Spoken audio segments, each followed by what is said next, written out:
Islam masuk di Tunisia, klasik hingga modern. Perjalanan Islam di Tunisia. Pembebasan Tunisia oleh Islam dimulai dengan kedatangan Uqbah bin Nafi, sahabat Rasulullah SAW. Uqbah bin Nafi mengawali upaya pembebasan Tunisia oleh kedaulatan Islam pada 647. Pasukannya berhasil menguasai Setla, Sufetula di Tunisia Tengah. Sebagian ahli sejarah menilai itulah mulanya era Arab Islam di negeri tersebut. Pada 670, jenderal yang aktif sejak era Khalifah Umar bin Khattab itu memulai pembangunan kota baru di negeri tersebut. Namanya Al-Qairawan atau Mayros, sekitar 180 km dari Tunisia. Mulanya Qairawan hanyalah tanah kosong. Di sana-sini terdapat puing-puing bekas benteng Romawi Timur Bizantium. Uqbah kemudian mendirikan masjid dan markas pemerintahan di sana. Sekilas Al-Qairawan tampaknya berasal dari bahasa Arab, namun akar kata itu dapat ditemukan dalam bahasa Persia. Qairawan atau Karwan artinya karapan.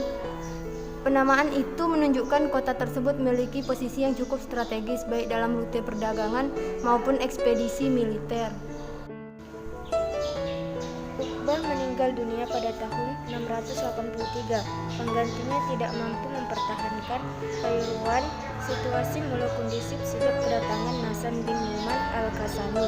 Dia adalah jenderal yang diutus Khalifah kelima dinasti Umayyah, Abdul Malik, untuk menaklukkan Afrika Utara. Pada akhir abad ke-7, Hasan mengalahkan pasukan Bizantium yang bersekutu dengan suku-suku Berber. Sesudah berhasil dengan misinya, dia mendirikan pusat kekuasaan baru di Tunis. Bagaimanapun, Qairawan tidak diabaikannya sama sekali.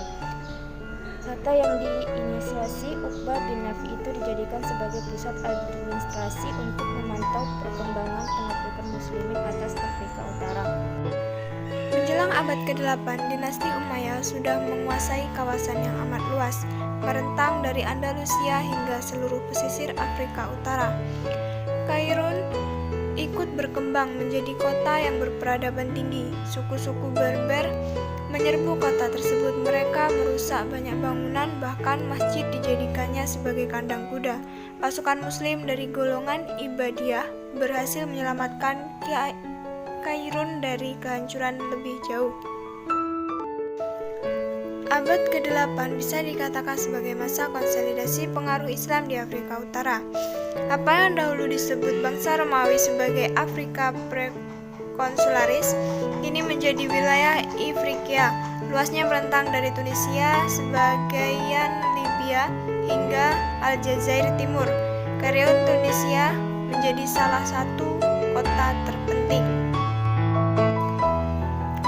Dinasti Umayyah tumbang digantikan dengan dinasti Abbasiyah. Pada tahun 800, Sultan Harun al-Rashid menunjuk Ibrahim bin al-Aghlab sebagai gubernur Ifriqiya. Sosok dari Bani Tamim itu akhirnya merintis dinasti Al-Ghlabi. Dia mendirikan ibu kota baru, Al-Abbasiyah, dekat dari Qairawan. Di bawah kepemimpinannya, Ifriqiya mengalami periode kemakmuran. Berbagai infrastruktur dibangun seperti bendungan, masjid, perpustakaan, dan madrasah. Pemerintahnya juga sukses menjaga situasi harmoni antara bangsa Arab dan Berber Muslim. Pada akhir abad ke-9, Ibnu al-Aghlab juga mendirikan Baitul Hikmah di Qairawan. Formatnya mengikuti Baitul Hikmah yang lebih dahulu eksis di Baghdad.